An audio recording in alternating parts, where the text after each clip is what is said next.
അടുത്തെന്ന് വെച്ചാൽ മാനുഫാക്ചറിങ് മെത്തേഡാണ്. ബട്ടറിൻ്റെ മാനുഫാക്ചറിങ് മെത്തേഡാണ്. അപ്പോൾ നമുക്കറിയാം ബട്ടർ എന്ന് പറയുന്നത് മാനുഫാക്ചർ ചെയ്യുന്ന ക്രീമിൽ നിന്നാണ്. നമുക്ക് ക്രീം ഡയറക്റ്റായിട്ടും എടുക്കാം, അല്ലെങ്കിൽ മിൽക്കിൽ നിന്ന് ക്രീം ഉണ്ടാക്കി അങ്ങനെ ക്രീം എടുക്കാം. അപ്പം ഈ ഒരു ഫ്ലോ ചാർട്ട് നോക്കിയാൽ മതി. അപ്പോൾ ഇതിനകത്ത് എന്ത് ചെയ്യാം, ഒന്നുകിൽ മിൽക്ക് റിസീവ് ചെയ്ത് മിൽക്കിൽ നിന്ന് നമ്മൾ എന്തെടുക്കുക, പ്രീ ഹീറ്റിംഗ് ചെയ്ത് സെൻട്രിഫ്യൂഗേഷൻ വഴി എന്തുണ്ടാക്കുക, ക്രീം ഉണ്ടാക്കുക.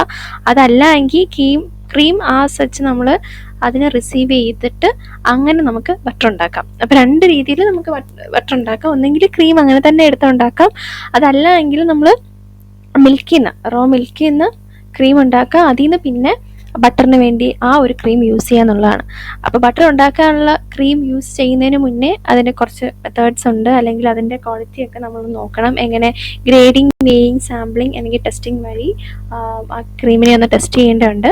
അതിനുശേഷം എന്ത് ചെയ്യുന്നു, ഫാറ്റിന് വേണ്ടിയിട്ട് നമുക്ക് സ്റ്റാൻഡർഡൈസേഷൻ നടത്തുന്നു. ഏകദേശം 35 to 40% എന്ത് വേണം, ഫാറ്റ് കണ്ടന്റ് വേണം. അപ്പോൾ എന്ത് ചെയ്യുക, ഫാറ്റ് കണ്ടന്റ് ഒന്ന് സ്റ്റാൻഡർഡൈസ് ചെയ്യുക. അതിനുശേഷം എന്ത് ചെയ്യുക വെച്ചാൽ പാസ്ചറൈസ് ചെയ്യണം. പാസ്ചറൈസേഷൻ എന്ന് വെച്ചാൽ എന്താണ്, മൈക്രോ ഓർഗാനിസംസിനെയൊക്കെ നീക്കം ചെയ്യാനാണ് പാസ്ചറൈസേഷൻ ചെയ്യുന്നത്. ഏകദേശം 80 to 88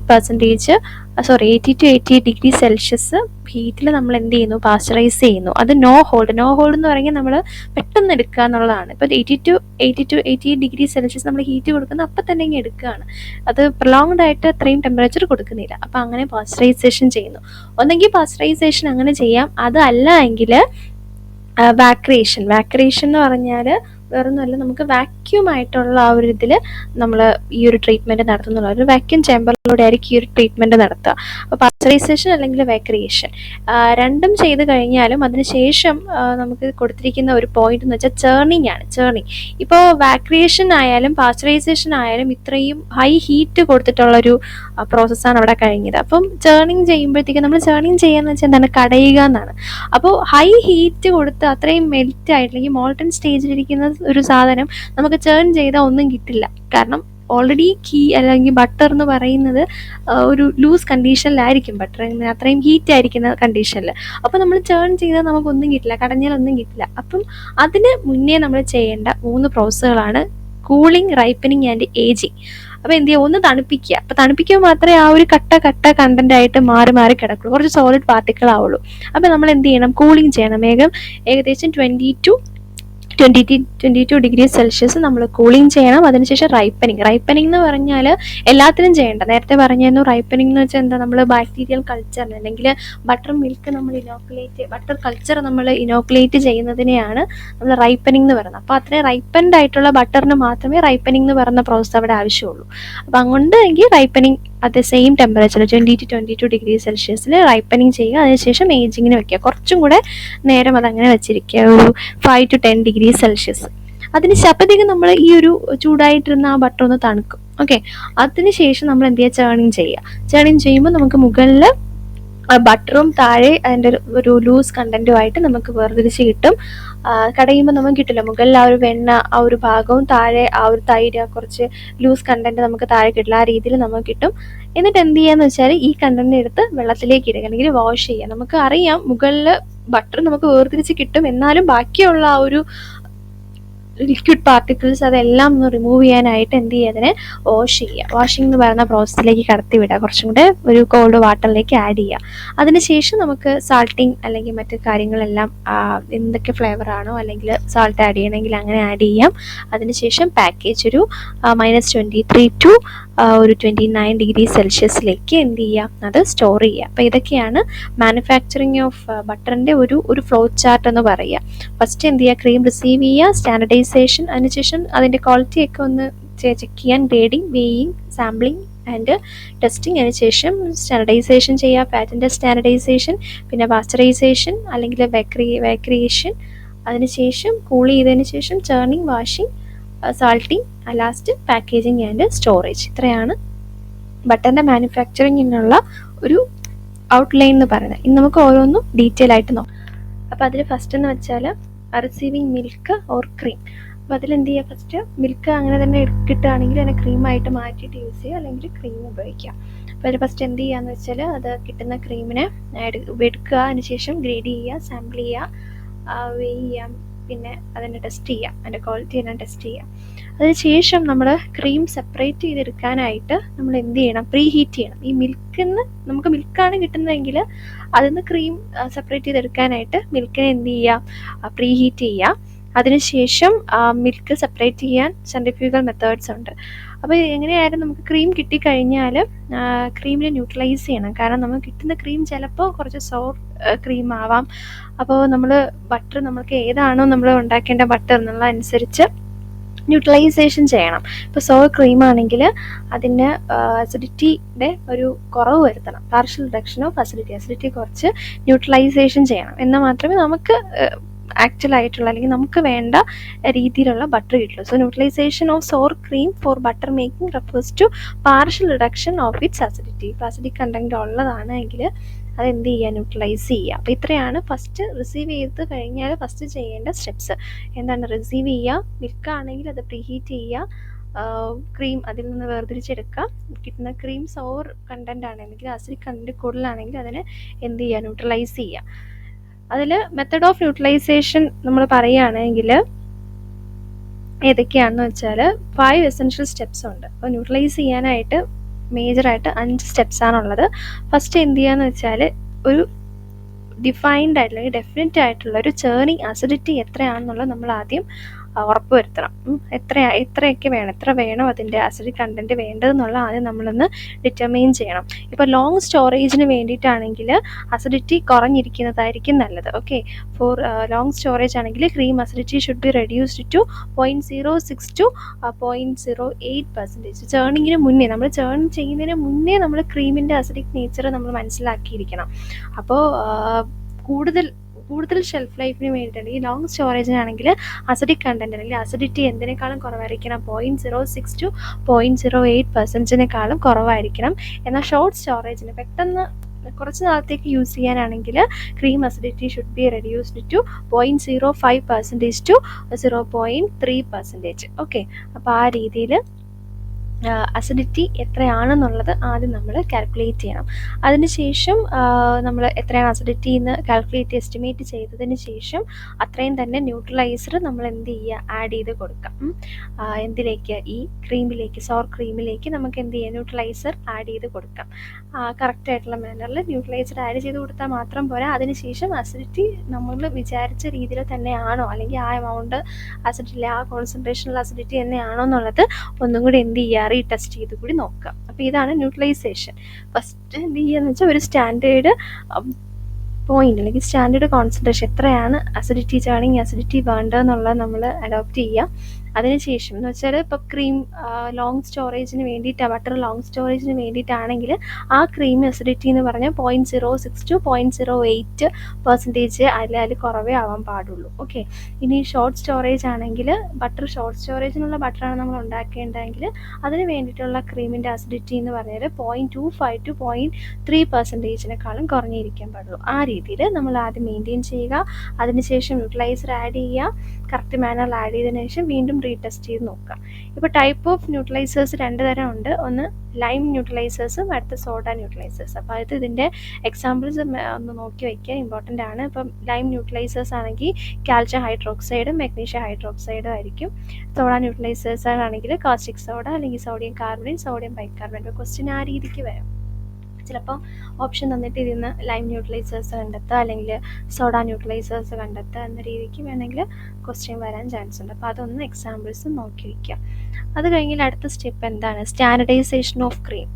സ്റ്റാൻഡർഡൈസേഷൻ എന്ന് പറയുമ്പോൾ എത്രയാണ് അതിൻ്റെ ഫാറ്റ് കണ്ടൻറ്റ് വേണ്ടത്. നമുക്കറിയാം ഫാറ്റ് കണ്ടൻറ്റ് ഏകദേശം 33 to 40% നമ്മൾ എന്ത് ചെയ്യുക, ഫാറ്റ് കണ്ടൻറ്റ് വേണം. അപ്പോൾ ആ രീതിയിൽ നമ്മൾ ഡിസൈഡ് ആയിട്ടുള്ള ഫാറ്റ് കണ്ടൻറ്റ് എത്തുന്ന രീതിയിൽ നമുക്ക് അതിനെ സ്റ്റാൻഡർഡൈസ് ചെയ്യാം. ഇപ്പോൾ ഫാറ്റ് കണ്ടൻറ്റ് കുറവാണ് എങ്കിൽ അല്ലെങ്കിൽ കൂടുതലാണ് എങ്കിൽ അതിനനുസരിച്ച് നമുക്കതിനെ വേരി ചെയ്തുകൊണ്ടേ ഇരിക്കാം. അപ്പോൾ അതിനെയാണ് സ്റ്റാൻഡർഡൈസേഷൻ എന്ന് പറയുന്നത്.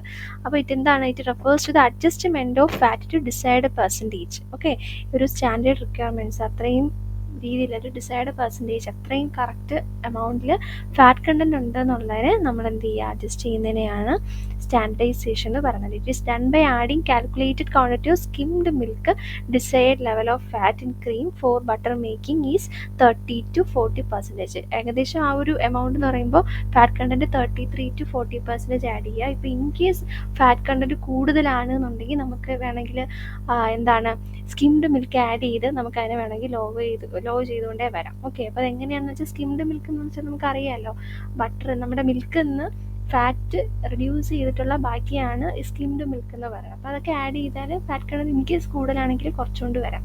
അപ്പോൾ അതാണ് സ്റ്റാൻഡർഡൈസേഷൻ എന്ന് പറയുന്നത്.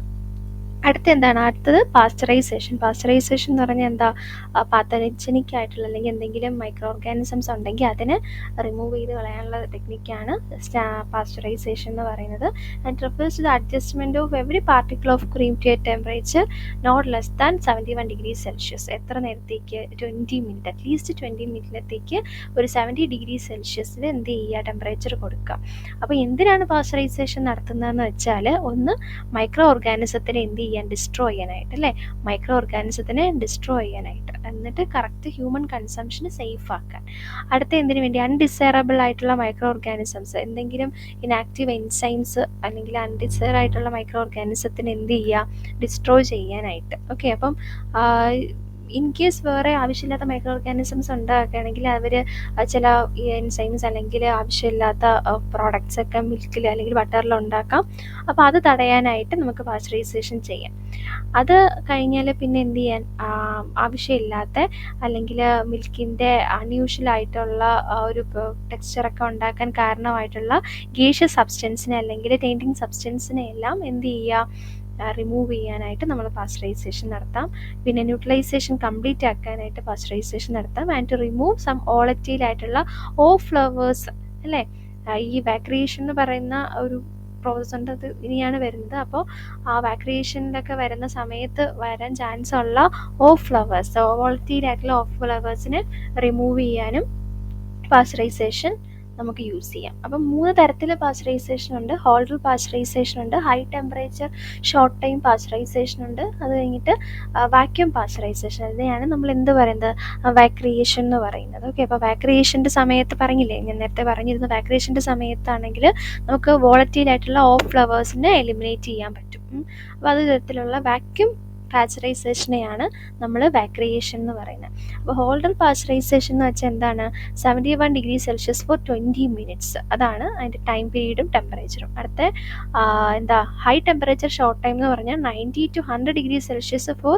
15 to 16 സെക്കൻഡ്. അപ്പോൾ ഇവിടെ നിങ്ങൾ നോക്കേണ്ടതെന്ന് വെച്ചാൽ ടെമ്പറേച്ചർ കൂടുതലാണെങ്കിൽ അതിനനുസരിച്ച് അതിൻ്റെ ടൈം കുറച്ചുകൊണ്ട് വരിക എന്നുള്ളതാണ്. 20 മിനിറ്റത്തേക്കാണെങ്കിൽ 71 ഡിഗ്രി സെൽഷ്യസ് നമുക്ക് ടെമ്പറേച്ചർ കൊടുക്കാം, അതല്ല എങ്കിൽ കൂടുതൽ ടെമ്പറേച്ചർ ആണെങ്കിൽ കുറച്ച് ടൈം. അടുത്തേതാണ് വാക്യൂം പാസ്ചറൈസേഷൻ അല്ലെങ്കിൽ വാക്രിയേഷൻ എന്ന് പറയും. അത് കഴിഞ്ഞിട്ടുള്ള സ്റ്റെപ്പാണ് കൂളിംഗ് അല്ലെങ്കിൽ ഏജിങ്. അതിൻ്റെ കൂടെ റൈപ്പനിങ് എന്ന് പറയുന്ന സ്റ്റെപ്പും വരുന്നുണ്ട്. അപ്പോൾ അറിയാം, ഈ പാസ്ചറൈസേഷൻ കഴിഞ്ഞിട്ടാണ് എങ്കിൽ നേരത്തെ പറഞ്ഞ സെയിം ആണ്, നമുക്ക് ചേർണിങ് ഇമ്പോസിബിൾ ആയിരിക്കും, കറക്റ്റായിട്ട് ചേർണിങ് നടക്കില്ല. അപ്പോൾ അങ്ങനെ വരുമ്പോഴത്തേക്ക് എന്ത് ചെയ്യുക, കറക്റ്റായിട്ട് നമ്മൾ കൂൾ ചെയ്താൽ മാത്രമേ നമുക്ക് ചേർണിങ് പോസിബിൾ ആയിട്ട് വരുന്നുള്ളൂ. ഓക്കെ, അപ്പോൾ when the cream leaves the pasteurisation the fat is in globule is in liquid ഫോമിലായിരിക്കും. അപ്പോൾ എന്ത് ചെയ്യണം, when the cream is cooled fat crystallisation starts and cream will not churn unless the butter fat at its least partially crystallized. കുറച്ച് crystallisation മാത്രമേ ഉള്ളെങ്കിൽ നമുക്ക് പെട്ടെന്ന് വേർതിരിച്ചെടുക്കാൻ പറ്റില്ല ബട്ടറിനെ. നന്നായിട്ട് എടുക്കണമെങ്കിൽ എന്ത് ചെയ്യണം, കൂളിംഗ് നടക്കണം. Okay, in solidification of fat it is not sufficient. The fat losses in butter milk will be high and the butter obtained will have a satisfactory weak body. And if the solidification of the fat is not sufficient, കറക്റ്റായിട്ട് നമുക്ക് fat solidify ചെയ്ത് കിട്ടിയില്ല എങ്കിൽ എന്ത് സംഭവിക്കും, ഈ the fat losses in butter milk will be high. കാരണം നമുക്ക് താഴെ ബട്ടർ മിൽക്ക് മുകളിൽ ബട്ടർ സെപ്പറേറ്റ് ചെയ്താണല്ലോ കിട്ടുന്നത്.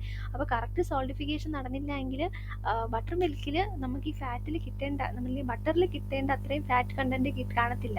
അത് ബട്ടർ മിൽക്കിൽ എന്ത് ചെയ്യും, അതിലൂടെ അങ്ങ് പോയി കളയും. അപ്പോൾ അങ്ങനെ വരുമ്പോൾ കറക്റ്റായിട്ട് നമുക്കൊരു ഫാറ്റ് കിട്ടില്ല, ഒരു വീക്കായിട്ടുള്ളൊരു ഫാറ്റ് അല്ലെങ്കിൽ വീക്കായിട്ടുള്ളൊരു ബട്ടർ ആയിരിക്കും നമുക്ക് അവിടെ കിട്ടുക. ഇനി നമുക്ക് രണ്ട് രീതിയിൽ ഇപ്പം കൂളിംഗ് ഉണ്ട്. കൂളിംഗ് ടെമ്പറേച്ചർ ഒത്തിരി കൂടാനും ഒത്തിരി കുറയാനും പാടില്ല. ഇനി ഒത്തിരി കൂടിക്കഴിഞ്ഞാൽ അപ്പോൾ കൂളിംഗ് അല്ലെങ്കിൽ ഏജിങ് ടെമ്പറേച്ചർ ഒത്തിരി കൂടിക്കഴിഞ്ഞാൽ എന്ത് സംഭവിക്കുമെന്ന് വെച്ചാൽ ചേർണിങ് പീരീഡ് അത്രയും കുറവ് മതി. കൂടുതൽ high temperature of cooling and ഏജിങ്ങിൻ്റെയും കൂളിങ്ങിൻ്റെയും ടെമ്പറേച്ചർ നമ്മൾ അത്രയും കൂടുതൽ കൊടുത്തു കഴിഞ്ഞാൽ നമുക്ക് പിന്നെ ചേർണിങ് കുറച്ച് സമയത്തേക്ക് ചെയ്താൽ മതിയാവും. പക്ഷെ അങ്ങനെ സമയത്ത് എന്ത് സംഭവിക്കുന്നു വെച്ചാൽ which yield large fat loss in butter milk. ആ ബട്ടർ മിൽക്കിലേക്ക് ഒരുപാട് ഫാറ്റ് ഇങ്ങനെ ലോസ് ആയിക്കൊണ്ടേയിരിക്കും. അങ്ങനെ വരുമ്പോൾ നമുക്ക് കിട്ടുന്ന ബട്ടർ ഭയങ്കര സോഫ്റ്റനായിരിക്കും. നമുക്ക് കറക്റ്റ് ക്വാണ്ടിറ്റിയിൽ ബട്ടർ കിട്ടത്തില്ല. ഭയങ്കര ലൂസ് സോഫ്റ്റനായിട്ടുള്ള ബട്ടർ ആയിരിക്കും. ഒരുപാട് ഹൈ ഏജിങ് ടെമ്പറേച്ചറും കൂളിംഗ് ടെമ്പറേച്ചറും കൂടിപ്പോയി കഴിഞ്ഞാൽ. എന്നാൽ തീരെ കുറഞ്ഞു പോയി കഴിഞ്ഞാലോ തിരിച്ചായിരിക്കും. ഫാറ്റ് ലോസ് ഭയങ്കര ഡിക്രീസ് ആയിരിക്കും. നമുക്ക് നല്ല ഫേം ആയിട്ടുള്ള ബട്ടർ, നല്ല ഫേം ബോഡിഡ് ആയിട്ടുള്ള ബട്ടർ കിട്ടും. അപ്പോൾ ഒരു ഒപ്റ്റിമം ടെമ്പറേച്ചർ എന്ന് വെച്ചാൽ 5 to 10 ഡിഗ്രി സെൽഷ്യസ് ആണ് കറക്റ്റ് നമുക്ക് കൂളിംഗ് ടെമ്പറേച്ചർ എന്ന് പറയുമ്പോൾ, അല്ലെങ്കിൽ ഏജിങ് ടെമ്പറേച്ചർ എന്ന് പറയുമ്പോൾ എന്താണ് 5 to 10 ഡിഗ്രി സെൽഷ്യസ് ആണ്. കൂടിപ്പോയി കഴിഞ്ഞാൽ ബട്ടർ ലോസ് ഉണ്ടാവാം. തീരെ കുറഞ്ഞു പോയി കഴിഞ്ഞാൽ ഫാറ്റ് ലോസ് അത്രയും ഉണ്ടാവത്തില്ല. അപ്പം ഭയങ്കര ഫേം ആയിട്ടായിരിക്കും കിട്ടണേ. അപ്പോൾ ഒപ്റ്റിമം ടെമ്പറേച്ചർ എന്ന് വെച്ചാൽ എത്രയാണ്? 5 to 10 ഡിഗ്രി സെൽഷ്യസ് ആണ്. അടുത്ത എന്താണ്? റൈപ്പനിങ് നമ്മൾ നേരത്തെ മുന്നേ പഠിച്ചതാണ്. ഇപ്പോൾ റൈപ്പൻഡ് ആയിട്ടുള്ള ബട്ടർ പ്രൊഡ്യൂസ് ചെയ്യാനായിട്ടാണ് റൈപ്പനിങ്. ഇവിടെ എന്ന് വെച്ചാൽ നമ്മൾ എന്ത് ചെയ്യും? ബാക്ടീരിയ കൾച്ചേഴ്സ് അല്ലെങ്കിൽ സ്റ്റാർട്ടർ കൾച്ചർ നമ്മൾ ആഡ് ചെയ്യും. അപ്പോൾ അതിലൂടെ എന്ത് ചെയ്യും? ബട്ടറിനൊരു ഒരു സോർ ടേസ്റ്റ് ഒക്കെ ഉണ്ടാവും. അപ്പം റൈപ്പനിങ് എന്ന് പറഞ്ഞാൽ എന്താണ്? The process of fermentation of cream with the help of suitable starter culture, അല്ലെങ്കിൽ ബട്ടർ സ്റ്റാർട്ടർ അല്ലെങ്കിൽ ബട്ടർ കൾച്ചറൊക്കെ ആഡ് ചെയ്ത് നമ്മൾ എന്ത് ചെയ്യുന്നു? റൈപ്പൻ ചെയ്യുന്ന ഒരു പ്രോസസ്സിനെയാണ് റൈപ്പനിങ് എന്ന് പറയുന്നത്. This step can be eliminated if sweet cream butter is decide. അപ്പോൾ സോർ ക്രീം ബട്ടർ ആണെങ്കിൽ മാത്രം മതി നമ്മൾ റൈപ്പനിങ്ങിന് വേണ്ടി, അല്ലെങ്കിൽ റൈപ്പനിങ് എന്ന് പറയുന്ന പ്രോസസ്സ് ചെയ്യേണ്ടത്. സ്വീറ്റ് ക്രീം ബട്ടർ ആണെങ്കിൽ നമ്മൾ റൈപ്പനിങ് ചെയ്യേണ്ട ആവശ്യമില്ല. ഓക്കെ. ഇനി ഇത് നമ്മളിപ്പോൾ റൈപ്പനിങ് ചെയ്യാനും അല്ലെങ്കിൽ ഒരു ബട്ടറിനൊരു ഫ്ലേവർ അല്ലെങ്കിൽ ഒരു അരോമ കൊടുക്കാനും നമുക്ക് ഈ പറയുന്ന പോലെ ഈ സ്റ്റാർട്ടേഴ്സ് യൂസ് ചെയ്യാം. അപ്പോൾ ഒരു ആസിഡ് പ്രൊഡ്യൂസിങ് ആയിട്ടുള്ളതും ഫ്ലേവർ പ്രൊഡ്യൂസിങ് ആയിട്ടുള്ളതും സ്റ്റാർട്ടർ കൾച്ചേഴ്സ് കാണും. ഫോർ എക്സാമ്പിൾ ഇവിടെ നോക്കേണ്ടത്, ഇവിടെ തന്നിട്ടുള്ളത് ആസിഡ് പ്രൊഡ്യൂസിങ് സ്റ്റാർട്ടർ കൾച്ചറും കൊടുത്തിട്ടുണ്ട്, അതുപോലെ ഫ്ലേവർ പ്രൊഡ്യൂസിങ് സ്റ്റാർട്ടർ കൾച്ചറും കൊടുത്തിട്ടുണ്ട്. എന്തിനാണ് ഇപ്പോൾ റൈപ്പനിങ് എന്ന് പറയുന്ന പ്രോസസ്സിൽ നമ്മൾ എന്താ ചെയ്യുന്നത്? സ്റ്റാർട്ടർ കൾച്ചർ ആഡ് ചെയ്യാനും ചെയ്യുന്നത്. ഒരു സോർ ടേസ്റ്റ് ആഡ് ചെയ്യാൻ അല്ലെങ്കിൽ ഒരു ഫ്ലേവർ ആഡ് ചെയ്യാനായിട്ട് ഒരു സ്റ്റാർട്ടർ കൾച്ചർ ആഡ് ചെയ്യാനും ചെയ്യുന്നത്. അപ്പോൾ അതിൽ ആസിഡ് പ്രൊഡ്യൂസിങ് ആണ് എങ്കിൽ എക്സാമ്പിൾ ആയിട്ടുള്ള ബാക്ടീരിയാസ് ഏതൊക്കെയാണെന്ന് വെച്ചാൽ സ്ട്രെപ്റ്റോകോക്കസ് ലാക്ടിസും സ്ട്രെപ്റ്റോകോക്കസ് ക്രിമോണീസും ആണ്. ഇനി ഫ്ലേവർ പ്രൊഡ്യൂസിങ് ആണെങ്കിൽ സ്ട്രെപ്റ്റോകോക്കസ് ഡൈഅസറ്റൈലാക്ടിസ്, ല്യൂക്കോനോസ്റ്റോക് സിട്രോവോറം അല്ലെങ്കിൽ ല്യൂക്കോനോസ്റ്റോക് ഡെക്സ്ട്രാനിക്കം എന്ന് പറയുന്ന ബാക്ടീരിയാസിന് നമ്മൾ ആഡ് ചെയ്യാം. Okay. And these are added to pasteurised and cooled cream. ഇതെന്ത് ചെയ്യും? ഈ പാസ്ചറൈസ് ചെയ്ത് കൂൾ ചെയ്ത ക്രീമിലേക്ക് എന്ത് ആഡ് ചെയ്യുന്നുണ്ട്? ഈ ബാക്ടീരിയ കൾച്ചർ അല്ലെങ്കിൽ സ്റ്റാർട്ടർ കൾച്ചർ നമ്മൾ എന്ത് ചെയ്യുന്നു? ആഡ് ചെയ്യുന്നു. അപ്പോൾ ഇതെല്ലാം ചെയ്തതിന് ശേഷം കൂളിങ്ങും എല്ലാം 5 to 10 ഡിഗ്രി സെൽഷ്യസ് കൂളിങ്ങും എല്ലാം കഴിഞ്ഞതിന് ശേഷം പിന്നെ നമ്മൾ എന്താ ചെയ്യുന്നതെന്ന് വെച്ചാൽ ചേർണിങ് ആണ് ചെയ്യുന്നത്. ഓക്കെ. അടുത്ത എന്താണ്? നമ്മൾ കടഞ്ഞെടുക്കുകയാണ് അല്ലേ? എന്ത് ചെയ്യും? ചേർണിങ് എന്ന് പറയുന്ന പ്രോസസ്സിലോട്ട് കിടക്കുകയാണ്. അടുത്തെന്ന് വെച്ചാൽ ചേർണിങ് ഓഫ് ക്രീമാണ്. അപ്പോൾ ചേർണിങ് എന്ന് പറയുമ്പോൾ നമുക്കറിയാം അടുത്തെന്താണ്? ചേർണിൽ ചേമ്പറിലേക്ക് ഇടുക, അത് നമുക്ക് കടയുക, ചേർണിങ് പ്രോസസ്സിലേക്ക് ഇടുക. അപ്പോൾ ഇവിടെ എന്ന് പറഞ്ഞാൽ churning of the cream consist of agitation at suitable temperature until the fat globules adhere forming larger and larger masses. എന്താണ്? ഈ ബട്ടറിൻ്റെ ഗ്രാന്യൂൾസ് ഉണ്ടാകുന്ന ആ ഒരു പ്രോസസ്സിലേക്ക് കിടക്കുന്നത്. നമ്മുടെ ഈ ക്രീമിന് ബട്ടറിനെ വേർതിരിച്ചെടുക്കുന്ന ഫാറ്റ് ഗ്ലോബ്യൂൾസിനെ ഉണ്ടാക്കിയെടുക്കുന്ന ആ പ്രോസസ്സാണ് ചേർണിങ് എന്ന് പറയുന്നത്. അപ്പോൾ ചേർണിങ്ങിന് വേണ്ടിയിട്ട് എന്ത് ചെയ്യുക? നമുക്കിപ്പോൾ ഉള്ള ക്രീമിനെ ചേൺ ചേമ്പറിൽ ആ ചേണിലേക്ക് ഇടുക. അതിനുശേഷം the cream should be strained so as to remove the lumps and chance object. എന്ത് ചെയ്യുകയെന്ന് വെച്ചാൽ നമ്മൾ ഈ ചെറിയ ചെറിയ കട്ടകൾ അതൊക്കെ മാറ്റി ഭയങ്കര ക്ലീൻ ആയിട്ടുള്ള ക്രീം ആയിരിക്കണം നമ്മൾ ഈ ചേണിലേക്ക് ഇടേണ്ടത്. ആൻഡ് എന്താണ്? ഇതിലേക്ക് ഈ ചേൺ ചെയ്യുന്ന സമയത്ത് നമുക്ക് വേണമെങ്കിൽ ഈ ബട്ടറിൽ കളർ അഡീഷൻ കൊടുക്കാം. ഓക്കെ. കളർ അഡീഷൻ എന്ന് പറയുമ്പോഴത്തേക്കും നമുക്ക് നമ്മളായിട്ട് കൊടുക്കുന്ന കളർ, നോർമൽ ബട്ടറിൻ്റെ അല്ലാതെ നമുക്കായിട്ട് കളർ പ്രത്യേകിച്ച് ആഡ് ചെയ്യാം. അത് ഏകദേശം കളർ പെർമിറ്റഡ് ആയിട്ടുള്ള കളർ രണ്ടെണ്ണമാണ്. ഒന്ന് അനാറ്റോ കളറും ഒന്ന് കരോട്ടീനും. അപ്പോൾ എവിടെ നിന്നാണ്? നാച്ചുറലായിട്ടാണ് ഈ രണ്ട് കളറും എടുക്കുന്നത്. അനാറ്റോ കളർ എടുക്കുന്നത് എവിടെ നിന്നാണ്? വിക്സ ഒർലാന എന്ന് പറയുന്ന പ്ലാന്റിൻ്റെ അല്ലെങ്കിൽ അനാറ്റോ പ്ലാന്റിൻ്റെ സീഡിൽ നിന്നാണ് അനാറ്റോ എന്ന് പറയുന്ന കളർ എക്സ്ട്രാക്ട് ചെയ്തെടുക്കുന്നത്. അതുപോലെ കരോട്ടീൻ എന്ന് പറയുന്നത് കരോട്ടീൻ റിച്ച് വെജിറ്റബിൾസ് എന്നോ അല്ലെങ്കിൽ ക്യാരറ്റ്, അത് കരോട്ടീൻ റിച്ച് ആണല്ലോ, അപ്പോൾ അതിൽ നിന്നൊക്കെ എക്സ്ട്രാക്ട് ചെയ്തെടുക്കുന്ന കരോട്ടീൻ കളർ. അപ്പോൾ ഈ അനാറ്റോ കളർ അല്ലെങ്കിൽ കരോട്ടീൻ കളർ മാത്രമേ നമ്മൾ എന്തായുള്ളൂ ഈ ബട്ടർ ഉണ്ടാക്കാനുള്ള സമയത്ത്, ആ ചേൺ ചെയ്യുന്ന സമയത്ത് നമുക്ക് അഡീഷണലി ആഡ് ചെയ്യാൻ പറ്റുന്ന കളേഴ്സ് ഇതൊക്കെയാണ്. ഇനി ചേണിൻ്റെ ഓപ്പറേഷൻ എന്ന് പറയുമ്പോൾ ഇവിടെ നമ്മൾ ചേൺ ചെയ്യുന്ന സമയത്ത് നമ്മൾ ഈ എന്തിട്ട് കൊടുത്ത് ക്രീം ഇട്ട് കൊടുത്തതിന് ശേഷം ഒരു 10-15 മിനിറ്റ് 5-10 മിനിറ്റ് കഴിഞ്ഞിട്ട് നമ്മൾ എന്ത് ചെയ്യും എന്ന് വെച്ചാൽ വിൻഡ് ഓപ്പൺ ചെയ്ത് അവിടെ ഉണ്ടാകുന്ന ഗ്യാസിനെ ലിബറേറ്റ് ചെയ്ത് കളയുക അല്ലെങ്കിൽ റിമൂവ് ചെയ്ത് കളയുക. അതെന്തിനാണെന്ന് വെച്ചാൽ കുറച്ചുകൂടെ ഫാസ്റ്റായിട്ട് അല്ലെങ്കിൽ കുറച്ചുകൂടെ നല്ല രീതിയിൽ ആ പ്രോസസ്സ് നടക്കാൻ വേണ്ടിയിട്ടാണ്. ആ റൊട്ടേറ്റ് ചെയ്തൊരു 5-10 മിനിറ്റ് കഴിഞ്ഞിട്ട് ലിബറേറ്റ് ചെയ്യുന്ന ഗ്യാസിനെ എന്ത് ചെയ്യുക, എടുത്ത് കളയുക അല്ലെങ്കിൽ റിമൂവ് ചെയ്ത് കളയുക. അതിനുശേഷം കൂടുതലും ഈ ടേൺ ചെയ്യുന്ന സമയത്ത് നമുക്കറിയാം, ഇപ്പോൾ കർഡിനെ ആയാലും തൈരിനെ ആയാലും ഇങ്ങനെ കടഞ്ഞ് ക്രീമിനെ കടഞ്ഞ് എടുക്കുമ്പോഴത്തേക്കും ബട്ടർ ഉണ്ടാക്കുന്ന സമയത്ത് ഫോം ഉണ്ടാവാം അല്ലെങ്കിൽ ടെമ്പറേച്ചർ റൈസിങ് ഒക്കെ വരാം. ഇനി നമ്മൾ നോക്കേണ്ട 2 ടേമാണ്, ഒന്ന് ബ്രേക്കിംഗ് സ്റ്റേജും 2 ബ്രേക്ക് വാട്ടറും.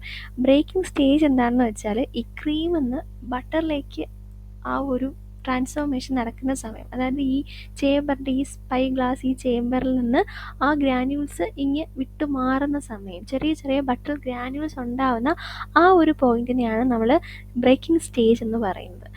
ആ സമയത്ത് എന്താണ്, ബട്ടർ ഉണ്ടായിക്കഴിഞ്ഞു, അതിൻ്റെ ചെറിയ ചെറിയ ഗ്രാന്യൂൾസ് ഉണ്ടായിക്കഴിഞ്ഞു. അപ്പോൾ ആ ഒരു സ്റ്റേജിനെയാണ് ബ്രേക്കിംഗ് സ്റ്റേജ് എന്ന് പറയുന്നത്. ഇനി എന്താണ് ബ്രേക്ക് വാട്ടർ എന്ന് വെച്ചാൽ, ഈ ചേണിങ് നടക്കുന്ന സമയത്ത് ഭയങ്കരമായിട്ട് ഹീറ്റ് ഇൻക്രീസ് ചെയ്യാം.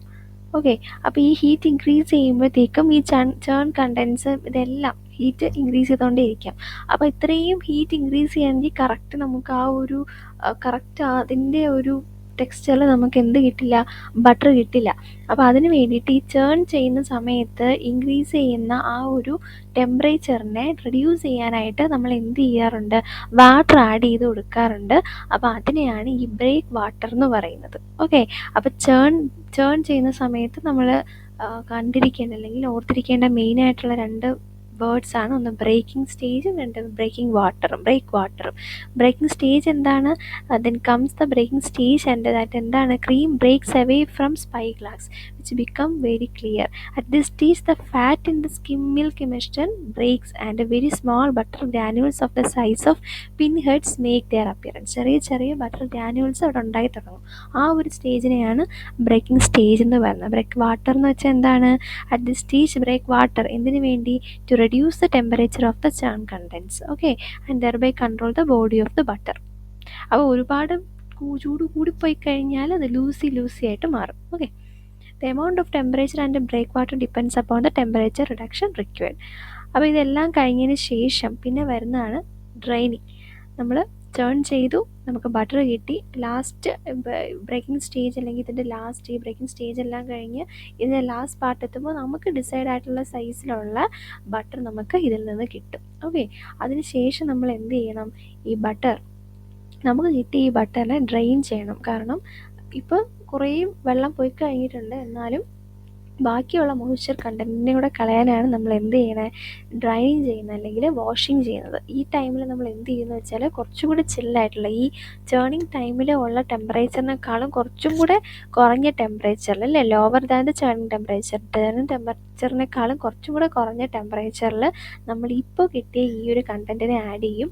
അപ്പോഴത്തേക്ക് എന്ത് ചെയ്യും, അതിൽ നിന്ന് കുറച്ചും കൂടെ വാട്ടർ ഡ്രെയിൻ ചെയ്ത് പോകും. അപ്പോൾ അതാണ് എന്ത്, draining the buttermilk and washing എന്ന് പറയുന്നത്. ബട്ടർ മിൽക്ക് എന്ന് പറഞ്ഞാൽ ബട്ടർ കിട്ടിയതിന് ശേഷം ബാക്കി വരുന്നതാണ് ഈ ബട്ടർ മിൽക്കിനെ എടുത്ത് കളയുക, എന്നിട്ട് ബാക്കി നമുക്ക് കിട്ടിയ ബട്ടറിനെ വാഷ് ചെയ്യുക. അപ്പോൾ അതിലുള്ള വെള്ളം കൂടി പോയി നമുക്ക് കുറച്ചും കൂടി സോൾഡിഫൈഡ് ആയിട്ടുള്ള ബട്ടർ കിട്ടും. അടുത്ത പോയിൻ്റാണ് സാൾട്ടിങ് ഓഫ് ബട്ടർ. ബട്ടർ എന്ത് ചെയ്യുക, സാൾട്ടിങ് ഫ്ലേവർ, കുറച്ച് സാൾട്ടിങ് ഫ്ലേവർ ആഡ് ചെയ്യുക. സാൾട്ട് ആഡ് ചെയ്യുമ്പോൾ സാൾട്ട് എന്തായിരിക്കുക, ഹൈ ക്വാളിറ്റി സാൾട്ട് ആയിരിക്കുക. ഇറ്റ് ഷുഡ് ബി 99.5 to 99.8% എന്തായിരിക്കണം, സോഡിയം ക്ലോറൈഡ് ആയിരിക്കണം. And the microbial count should be less than 10 per gram. Okay, അപ്പോൾ ആ രീതിയിലായിരിക്കണം എന്ത്, സാൾട്ട് ഉണ്ടായിരിക്കേണ്ടത്. ആൻഡ് സാൾട്ട് എന്ന് പറയുമ്പോൾ എന്തിനാണ്, it setups osmotic gradient which draws water from the butter grains. വേറൊന്നുമല്ല, സാൾട്ട് നമ്മൾ ആഡ് ചെയ്യുമ്പോഴത്തേക്കും അത് അവിടെ ഒരു ഓസ്മോട്ടിക് ഗ്രേഡിയൻറ്റ് പ്രൊവൈഡ് ചെയ്ത് ഇനി എന്തെങ്കിലും വെള്ളം അതിൽ നിന്ന് ഇനിയും പോകാനുണ്ടെങ്കിൽ അതുകൂടി എന്ത് ചെയ്യും, ഡ്രൈൻ ചെയ്ത് പോകും. നമ്മൾ സാൾട്ട് കണ്ടൻറ്റ് ആഡ് ചെയ്യുമ്പോൾ അത് കൂടിപ്പോയാൽ, ഇൻ കേസ് സാൾട്ടിൻ്റെ കണ്ടൻറ്റ് കൂടിപ്പോയി കഴിഞ്ഞാൽ എന്ത് സംഭവിക്കുന്നത് വെച്ചാൽ വീണ്ടും ആ ബട്ടർ ലീക്ക് ആവാനുള്ള ചാൻസും ഉണ്ട്. ഓക്കെ, നമ്മളിപ്പോൾ ഒരു പ്രോപ്പർ കണ്ടൻറ്റിൽ വേണം അല്ലെങ്കിൽ പ്രോപ്പർ കോൺസെൻട്രേഷനിൽ വേണം സാൾട്ടും ആഡ് ചെയ്യാൻ. ഒത്തിരി ആയിക്കഴിഞ്ഞാൽ എന്ത് ചെയ്യും, ഈ ബട്ടർ ലീക്കി ബട്ടർ ആയിക്കാവാൻ ചാൻസ് ഉണ്ട്. കൂടുതൽ വെള്ളം അതിൽ നിന്ന് ഡ്രെയിൻ ആയി പോകും. And salted butter should be therefore must be thoroughly worked. കറക്റ്റായിട്ട് നമ്മളതിനെ വർക്ക് ചെയ്യണമെന്ന് വെച്ചാൽ ഫൈനൽ വർക്കിംഗ് ഓഫ് ബട്ടർ ഇനി പറയുന്നുണ്ട്. ഓക്കെ, അല്ല എന്ന് വെച്ചാൽ എന്ത് ചെയ്യുക, അത് ലീക്കി ബട്ടർ ആവാൻ ചാൻസ് ഉണ്ട്. ഇനി salt may be added either in dry form അല്ലെങ്കിൽ സാച്ചുറേറ്റഡ് ബ്രൈൻ സൊല്യൂഷൻ എന്ന് പറഞ്ഞാൽ കോൺസെൻട്രേറ്റഡ് ആയിട്ടുള്ള NaCl തന്നെയാണെങ്കിൽ സോഡിയം ക്ലോറൈഡ് സൊല്യൂഷനെയാണ് നമ്മൾ ബ്രൈൻ സൊല്യൂഷൻ എന്ന് പറയുന്നത്. അപ്പോൾ ബ്രൈൻ സൊല്യൂഷനായിട്ട് ആഡ് ചെയ്യാം, അല്ലെങ്കിൽ ഡ്രൈ ഫോമിൽ അങ്ങനെ തന്നെ സാൾട്ട് ആഡ് ചെയ്യാം. അപ്പോൾ അത് ആഡ് ചെയ്യുന്ന അനുസരിച്ചാണ് അതിൽ നിന്ന് ലീക്കി ആയിട്ടുള്ള വാട്ടർ ലീക്ക് ഉണ്ടാവുകയൊക്കെ ചെയ്യുന്നത്. അപ്പോൾ അതത് നമ്മൾ മെയിൻറ്റെയിൻ ചെയ്ത് എന്ത് ആഡ് ചെയ്ത് കൊടുക്കുക, സാൾട്ട് ആഡ് ചെയ്ത് കൊടുക്കുക. ഫൈനൽ വർക്കിംഗ് എന്ന് പറയുമ്പോൾ ഇപ്പം നമുക്ക് കിട്ടിയ ആ ഒരു ബട്ടറിൽ ഒരു ടെമ്പറേച്ചർ അല്ലെങ്കിൽ അതിൻ്റെ ഒരു മോയ്സ്ചർ കണ്ടൻ്റൊക്കെ ഉണ്ട്, അതിനെ ഒന്ന് യൂണിഫോംലി ഡിസ്ട്രിബ്യൂട്ട് ചെയ്യുക. അതാണ് ഫൈനൽ വർക്കിംഗ് എന്ന് പറയുന്നത്. അപ്പോൾ അതിൻ്റെ ടെമ്പറേച്ചർ ആയാലും സാൾട്ട് കണ്ടൻ്റ് ആയാലും എല്ലാം ഒന്ന് യൂണിഫോംലി ഡിസ്ട്രിബ്യൂട്ട് ചെയ്യുന്നതിനെയാണ് എന്തെന്ന് പറയുക, ഫൈനൽ വർക്കിംഗ് എന്ന് പറയാം. And during this process remaining flat fat globules also break up and form a continuous phase and moisture is finally distributed to retard bacterial growth in butter. അപ്പോൾ എന്ത് ചെയ്യുന്നത് വെച്ചാൽ normally അവിടെ moisture content ഇങ്ങനെ കൂടി നിന്ന് കഴിഞ്ഞാൽ അവിടെ ചിലപ്പോൾ എന്ത് ചെയ്യാം, ആ ബാക്ടീരിയൽ ഗ്രോത്ത് ഉണ്ടാവാം. ഈ യൂണിഫോം മോയ്സ്ചർ കണ്ടൻറ്റ് കുറവായിരിക്കും, അത് എന്നൊന്ന് യൂണിഫോം രീതിയിലായി കഴിഞ്ഞാൽ അവിടെ എന്ത് ചെയ്യാം, ഈ ബാക്ടീരിയ അല്ലെങ്കിൽ മൈക്രോബ്സിൻ്റെ ഗ്രോത്ത് നമുക്ക് തടയാൻ പറ്റും. പക്ഷേ നമ്മളിങ്ങനെ ഫൈനൽ വർക്കിങ്ങിൽ എന്താണ്, അജിറ്റേഷൻ ആയിരിക്കും കൂടുതൽ. നമ്മൾ നന്നായിട്ട് തന്നെ കുഴച്ച് അതിൻ്റെ മോയ്സ്ചർ എല്ലാം ഒരുപോലെ ആക്കുക എന്നുള്ളതായിരിക്കും. ചില സമയം ഓവർ വർക്കാവാം, ചില സമയം അണ്ടർ വർക്കാവാം. എന്ന് പറഞ്ഞാൽ കറക്റ്റായിട്ട് മോയ്സ്ചർ കണ്ടൻറ്റ് വന്നില്ലെന്നും വരാം, വന്നെന്നും പറയാം. നമ്മൾ നോക്കണം. കാരണം എന്താ വെച്ചാൽ ഓവർ വർക്ക് ബട്ടർ എന്ന് വെച്ചാൽ ഇത് കൂടുതലായി പോകുന്നതിനെയാണ് ഓവർ വർക്ക് ബട്ടർ എന്ന് പറയുന്നത്. അണ്ടർ വർക്ക് എന്ന് പറയുമ്പോഴത്തേക്കും നമ്മൾ നന്നായിട്ട് യൂണിഫോം ആയിട്ട് ഇത് മിക്സ് ചെയ്ത് കൊടുത്തില്ല എങ്കിലാണ് അണ്ടർ വർക്ക് ബട്ടർ എന്ന് പറയുന്നത്. ഈ അണ്ടർ വർക്ക് ബട്ടറിൽ എന്ത് സംഭവിക്കാന്ന് വെച്ചാൽ അത് ലീക്കി ബോഡി ആവാം, ഈ വെള്ളവും അല്ലെങ്കിൽ മോയ്സ്ചർ കണ്ടൻറ്റ് എല്ലാം ലീക്കി ആവാം, ലൂസ് ചെയ്തിങ്ങി വരാം. അതാണ് അണ്ടർ വർക്ക് ബട്ടർ എന്ന് പറയുന്നത്. വിസിബിൾ ആയിട്ടുള്ള വാട്ടർ ഡ്രോപ്ലെറ്റ്സ് അവിടെ കാണും. അപ്പോൾ കറക്റ്റ് അതിൻ്റേതായ ഒരു സ്റ്റിഫ് ഫോമിൽ കിട്ടില്ല. ഇനി ഓവർ വർക്ക് ബട്ടർ എന്ന് പറഞ്ഞാൽ കൂടുതൽ അതിൽ ഇങ്ങനെ അജിറ്റേഷൻസ് സംഭവിക്കുന്നതുകൊണ്ട് അതിൽ ചിലപ്പം എയർ ഡ്രോപ്ലെറ്റ്സ് അല്ലെങ്കിൽ എയർ ക്യാവിറ്റീസ് ഉണ്ടാവാനുള്ള ചാൻസസ് കൂടുതലാണ്. ഓക്കെ, അപ്പോൾ ഇതിൽ മോയ്സ്ചർ ഡ്രോപ്ലെറ്റ്സിൻ്റെ സൈസ് എന്ന് പറഞ്ഞാൽ ഏകദേശം 1 to 15 മൈക്രോൺ ആയിരിക്കണം. And therefore approximately 10 billion droplets per gram of butter. ഒരു ഗ്രാം ബട്ടർ എടുത്താൽ അതിൽ 10 ബില്യൺ ഡ്രോപ്ലെറ്റ്സേ ആവാൻ പാടുള്ളൂ. മോയ്സ്ചർ ഡ്രോപ്ലെറ്റിൻ്റെ സൈസ് എത്ര ആയിരിക്കണം, 1 to 15 മൈക്രോൺ ആയിരിക്കണം. ഓക്കെ, അതിന് working affects the colour of the butter and making is light നമ്മൾ നേരത്തെ കളറൊക്കെ ആഡ് ചെയ്തിട്ടുണ്ടായിരുന്നു. Working also increase the air content. എന്ത് ചെയ്യും, നമ്മളിങ്ങനെ ഫൈനൽ വർക്കിംഗ് ഇൻക്രീസ് ചെയ്യുന്നുണ്ട്, എയർ കണ്ടൻറ്റും ഇൻക്രീസ് ചെയ്യുന്നുണ്ട്. And vacuum working of the butter may be carried out with advantage to reduce the air content of the butter. ഇത് വേറെ തരം working ഉണ്ട്, വാക്യൂം വർക്കിംഗ് എന്ന് പറയാം. ഇതിവിടെ എന്ന് വെച്ചാൽ എയർ കണ്ടൻറ്റ് റെഡ്യൂസ് ചെയ്തുകൊണ്ടാണ്, എന്നുവെച്ചാൽ കൂടുതൽ എയർ കണ്ടൻറ്റ് ആവാനും പാടില്ല. അപ്പോൾ അത് റെഡ്യൂസ് ചെയ്യാനായിട്ട് നമ്മൾ എന്ത് തരത്തിലുള്ള വർക്കിംഗും ഉണ്ട്, വാക്യൂം വർക്കിങ്ങും നടത്താറുണ്ട്. ഓക്കെ, അപ്പോൾ അതെങ്ങനെയായിരിക്കും, അതിൻ്റെ റേഞ്ച് എന്ന് പറഞ്ഞാൽ 15 to 40 centimetre of mercury may be used. ആ ഒരു വാക്യൂം റേഞ്ച് എന്ന് പറഞ്ഞാൽ അത്രയായിരിക്കും. അപ്പോൾ ഇതിൽ പിന്നെ ബട്ടറിൻ്റെ സ്റ്റോറേജ് ആണ് ഏകദേശം -23 to -29 ഡിഗ്രി സെൽഷ്യസിലാണ് ബട്ടർ സ്റ്റോർ ചെയ്യുന്നത്. ഇതിൽ പിന്നെ നമ്മൾ നോക്കേണ്ടതെന്ന് വെച്ചാൽ ഓവർ റണ്ണിങ് ബട്ടറാണ്. ഓവർ റൺ എന്ന് പറഞ്ഞാൽ നമുക്ക് ബട്ടർ ഉണ്ടാക്കാൻ നേരത്ത് നമ്മൾ ആഡ് ചെയ്ത് അല്ലെങ്കിൽ നമ്മളെടുത്ത ഒരു ഡിസൈർഡ് എമൗണ്ട് ഓഫ് ഒരു ഫാറ്റ് ഉണ്ടാവും, അതിനേക്കാളും കൂടുതൽ എത്രമാത്രം ബട്ടർ നമുക്ക് കിട്ടി എന്നുള്ളതാണ് ഓവർ റൺ എന്ന് പറയുന്നത്. It may be defined as the increase in the amount of butter made from A given amount of fat. Okay, നമ്മൾ കൊടുത്ത ആ ഫാറ്റിൽ നിന്നും എത്ര മാത്രം വർക്ക് നമുക്ക് എത്രത്തോളം കൂടുതൽ ബട്ടർ നമുക്ക് എത്രത്തോളം കൂടുതൽ കിട്ടി എന്നുള്ളതാണ് എന്ത് ഓവർ റൺ എന്ന് പറയുന്നത്. It is usually expressed as a percentage over run. Percentage over run ആയിട്ടാണ് നമ്മൾ എന്ത് ചെയ്യുന്നത്, എക്സ്പ്രസ് ചെയ്യുന്നത്. Okay, the presence of moisture, curd, salt, air in butter increase the amount of butter. അപ്പോൾ ആ ബട്ടറിൻ്റെ എമൗണ്ട് ഇൻക്രീസ് ചെയ്യുന്ന എന്തൊക്കെയാണ്? മോയ്സ്ചറോ, കർഡ്, അല്ലെങ്കിൽ സാൾട്ട്, എയർ, ഈ പ്രോപ്പർട്ടീസ് എന്ത് വേണോ നമുക്ക് ബട്ടറിൻ്റെ എമൗണ്ട് കൂട്ടാൻ കാരണമായേക്കാം. അപ്പോൾ അതിൻ്റെ ഇക്വേഷനാണ് കൊടുത്തിരിക്കുന്നത്. ഓവർ എന്ന് പറയുന്നത് എങ്ങനെയാണ് കാൽക്കുലേറ്റ് ചെയ്യുന്നത്? Quantity of butter made minus fat in churn, നമ്മൾ എടുത്ത fat divided by fat in churn into 100. അതാണ് ഓവർ റൺ പെർസെൻറ്റേജ് എന്ന് പറയുന്നത്. ഓക്കെ, അപ്പോൾ ഫാക്ടേഴ്സ് ഇൻഫ്ലുവൻസിങ് ഓവർ റൺ എന്തൊക്കെയാണ്? ഓവർ റണ്ണിനെ ഇൻഫ്ലുവൻസ് ചെയ്യുന്ന ഫാക്ടേഴ്സ്: ഒന്ന്, inaccuracy in the weighing of butter, cream അല്ലെങ്കിൽ മിൽക്ക്. നമ്മൾ ബട്ടർ ഉണ്ടാക്കാനായിട്ട് എടുത്ത മിൽക്കിൻ്റെയും ക്രീമിൻ്റെയും ഒക്കെ വെയിങ്ങിനുണ്ടായ ഇനാക്യുറസി കൊണ്ട് ഇതുണ്ടാവാം. അല്ലെങ്കിൽ inaccuracy in the fat testing of the sample of milk, cream അല്ലെങ്കിൽ ബട്ടർ ടെസ്റ്റിങ്ങിലുണ്ടായ ഇനാക്യുറസി ആവാം. അല്ലെങ്കിൽ സ്കിം മിൽക്കിലോ അല്ലെങ്കിൽ ബട്ടർ മിൽക്കിലോ ഫാറ്റ് ലോസ് എന്തെങ്കിലും ഉണ്ടായി കാണാം. അതല്ലെങ്കിൽ ഫാറ്റ് കണ്ടൻറ്റിലോ ബട്ടറിലെ ഫാറ്റ് കണ്ടൻറ്റിൽ ഉണ്ടായ എന്തെങ്കിലും ഫ്ലക്ച്വേഷൻ കൊണ്ടാവാം.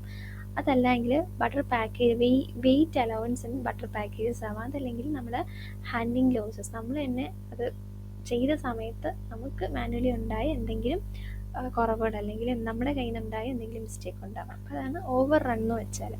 അടുത്ത എന്താണ്? ദേസി ബട്ടർ. ദേസി ബട്ടർ എന്ന് പറഞ്ഞാൽ പേര് കൊണ്ട് തന്നെ നമുക്കറിയാൻ പറ്റും, നമ്മുടെ വീട്ടിൽ ഉണ്ടാക്കുന്ന ബട്ടർ. അതാണ് ഈ ദേസി ബട്ടർ. നമ്മൾ ഡൊമസ്റ്റിക് ലെവലിൽ നമ്മൾ ഉണ്ടാക്കുന്ന ബട്ടറിനെയാണ് എന്ത് പറയുന്നത്? Desi butter. The butter obtained by traditional process of churning dahi or malai as practised at domestic level, വീട്ടിലുണ്ടാക്കുന്നത്. അപ്പോൾ അതെങ്ങനെയാണ്? Milk will be cultured and kept for overnight fermentation. പാല് പുളിക്കാൻ, തൈരാകാനായിട്ട് വയ്ക്കുന്നത് അല്ലേ. Resultant curd was churned using hand driven wooden beaters to separate milk fat in the form of desi butter. എന്താണ്? തൈര് കടഞ്ഞ് നമ്മൾ എന്തുണ്ടാക്കുന്നു? ബട്ടർ ഉണ്ടാക്കുന്നല്ലേ. അല്ല എങ്കിൽ നമുക്ക് ചെയ്യാൻ പറ്റുന്നതെന്ന് വെച്ചാൽ എന്താണ്? മിൽക്ക് കണ്ടിന്യൂസ് ആയിട്ട് ഒരു 80 ഡിഗ്രി സെൽഷ്യസിൽ ഇങ്ങനെ ഹീറ്റ് ചെയ്തുകൊണ്ടേ ഇരിക്കുക, സ്റ്റിർ ചെയ്തുകൊണ്ടേ ഇരിക്കുക അല്ലെങ്കിൽ ഹീറ്റ് ചെയ്തുകൊണ്ടേ ഇരിക്കുക. കുറച്ച് കഴിയുമ്പോഴത്തേക്ക് എന്ത് ചെയ്യും? മലായി ഫോം ചെയ്യും അല്ലെങ്കിൽ ഒരു ക്രീം ലെയർ ഫോം ചെയ്യും. അത് നമുക്ക് മാനുവലി കളക്ട് ചെയ്യാൻ പറ്റും. Okay, and this malai then churn to get the desi butter. ഈ മലായിയെ പിന്നെ എന്ത് ചെയ്യാം? ചേൺ ചെയ്ത് നമുക്ക് ദേസി ബട്ടർ ഉണ്ടാക്കാം. അപ്പോൾ ഇത്രയൊക്കെയാണ് ബട്ടർ, അതിൻ്റെ മാനുഫാക്ചറിങ്, പിന്നെ ദേസി ബട്ടർ.